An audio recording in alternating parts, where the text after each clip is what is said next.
Bom dia, amado irmão, bom dia, amada irmã. Que a paz do nosso Senhor Jesus Cristo inunde o seu coração nesta manhã. Que alegria ter você aqui comigo para mais um momento de reflexão na Palavra de Deus. Se você ainda não faz parte da nossa comunidade de fé, eu te convido a se inscrever aqui no canal. Ative o sininho para não perder nenhuma mensagem que Deus tem para o seu coração. Deixe o seu curtir para que esta palavra alcance mais vidas. E se sentir no coração, compartilhe este vídeo com alguém que você ama. Ah, e um recado muito especial. Fique comigo até o final deste vídeo, pois nos últimos segundos eu tenho uma bênção especial, uma palavra profética liberada diretamente de Deus para a sua vida. Você não pode perder.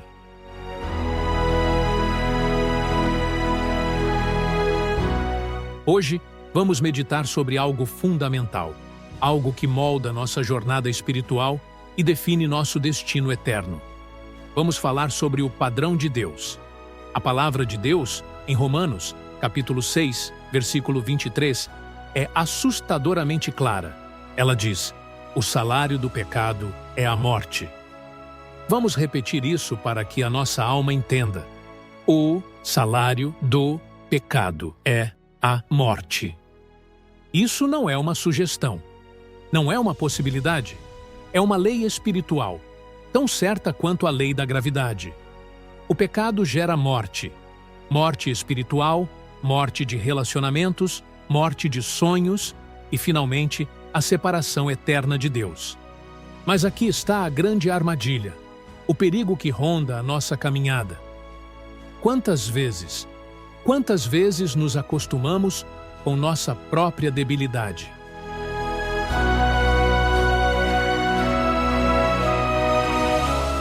Começa com um pequeno deslize, uma mentirinha branca, uma palavra áspera que não pedimos perdão, um olhar impuro que justificamos como normal, um ressentimento que alimentamos no secreto do nosso coração. E, lentamente, quase sem perceber, a nossa visão espiritual vai se tornando turva. Nos tornamos cegos. Cegos para o nosso próprio estado. Deixamos de perceber o que estamos fazendo. Aquilo que antes nos causava repulsa, hoje se tornou um hábito, um jeitinho, uma parte de quem somos. Esse é o processo de cauterização da mente. O inimigo não precisa de um grande escândalo para nos derrubar. Ele só precisa que a gente se acostume com o quase, com o mais ou menos, com o Deus entende. E assim, nos tornamos coniventes com a nossa própria ruína. Mas preste muita atenção nisto. O padrão de Deus não muda. Ele não se adapta à cultura. Ele não se flexibiliza com as nossas desculpas. O padrão de Deus é apenas um. Jesus nos ensinou: seja, porém, o vosso falar, sim, sim, não, não, porque o que passa disto é de procedência maligna. Mateus 5, capítulo 37.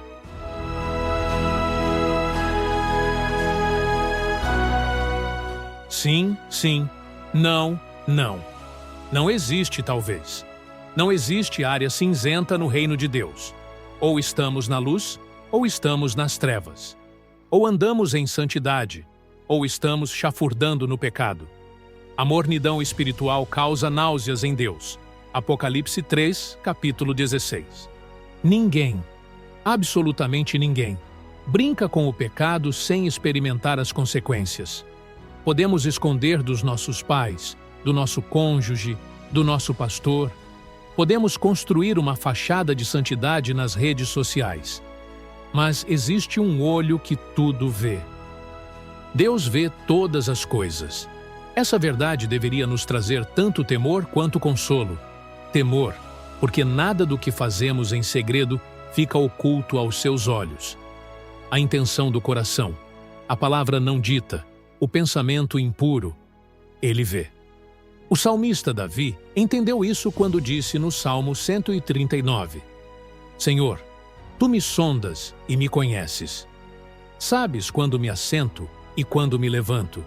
De longe penetras os meus pensamentos. Mas essa onisciência também é um consolo imenso, porque Ele não apenas vê o nosso pecado, Ele vê a nossa luta, Ele vê o nosso arrependimento sincero, Ele vê a nossa lágrima de quem quer mudar, mas se sente fraco. Tudo está sob o controle dele. Não há nada que Ele não saiba. O pecado que você cometeu e que te atormenta, Ele já sabia. A luta que você está travando em silêncio, Ele está vendo.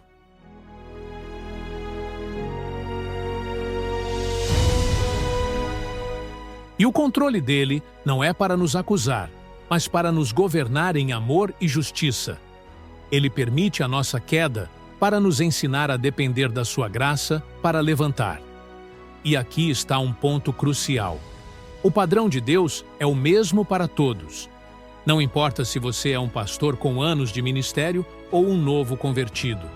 Não importa sua posição social, sua cor de pele, sua nacionalidade. A santidade exigida é a mesma. A justiça que julga é a mesma. A palavra de Deus não tem edições de luxo para os ricos e edições simples para os pobres. Ela é uma só. A cruz de Cristo foi o nivelador de toda a humanidade. Diante dela, somos todos pecadores carentes da mesma graça.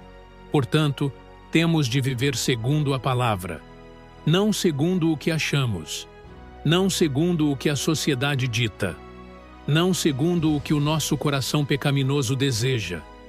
Viver pela palavra é a nossa única regra de fé e prática. Isso nos leva a uma postura radical, uma postura de intolerância. Não intolerância com as pessoas, pois devemos amar o pecador, mas uma intolerância absoluta com o nosso próprio pecado. Não podemos ser coniventes. Não podemos ser tolerantes com o nosso bel prazer. Aquele desejo da carne que grita contra o espírito, aquela vontade de ceder só desta vez. É aí que a batalha é travada. E é aí que o padrão de Deus deve ser a nossa bandeira.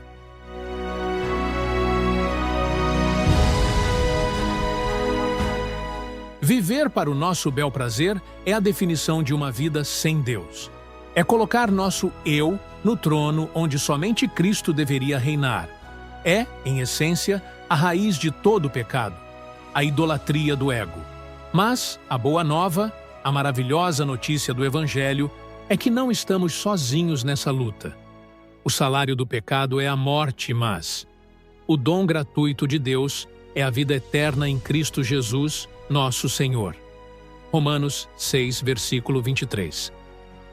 Em Cristo, encontramos o perdão para o nosso passado. Em Cristo, encontramos a força para lutar no presente. E em Cristo, encontramos a esperança de uma vida futura em santidade. O padrão de Deus é alto, é santo, é perfeito, e Ele mesmo, através do seu Espírito Santo, nos capacita a viver segundo este padrão. A pergunta hoje não é se vamos cair. A pergunta é: o que faremos quando cairmos? Vamos nos acostumar com o chão? Ou vamos clamar pela mão estendida do Pai, nos arrepender e voltar a caminhar na luz, segundo o seu padrão?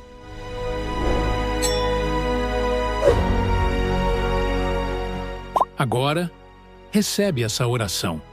Se puder, feche os olhos.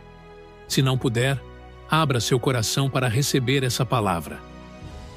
Meu Pai e meu Deus, neste momento, eu quero colocar diante de Ti a vida desta pessoa que me assistiu até aqui. Senhor, Tu a conheces. Tu conheces o mais profundo do seu coração. Tu vês as lutas secretas, as lágrimas que ninguém vê, o peso da culpa que, talvez, ela carregue por tanto tempo. Pai, eu te peço em nome de Jesus que o Teu Espírito Santo venha agora como um bálsamo sobre essa alma. Se há cegueira espiritual, que as escamas caiam dos olhos agora. Se há o costume com o pecado, que haja um choque de santidade, um nojo, uma repulsa por tudo aquilo que não te agrada. Eu repreendo todo espírito de acusação que diz que não há mais jeito, que não há mais perdão. Isso é mentira do inferno. Porque o sangue de Jesus, vertido na cruz, é suficiente para perdoar, para purificar e para restaurar completamente esta vida. Eu quero orar diretamente a você agora. Que a graça de Deus te alcance, que a força do Espírito Santo te renove. Não aceite viver abaixo do padrão que Deus sonhou para você. Lembre-se de quem você é. Uma criação amada de Deus, comprada por um alto preço. Levante-se desse chão de vergonha e tome posse da vida abundante que Cristo conquistou. Pai, eu abençoo esta vida. Eu libero sobre ela uma unção de santidade, de pureza, de compromisso contigo. Que a partir de hoje, o seu falar seja sim, sim, para a tua vontade, e não, não, para as ciladas do inimigo. Restaura, cura, liberta e salva, Senhor. É no nome poderoso de Jesus que eu oro, e já te agradeço. Amém.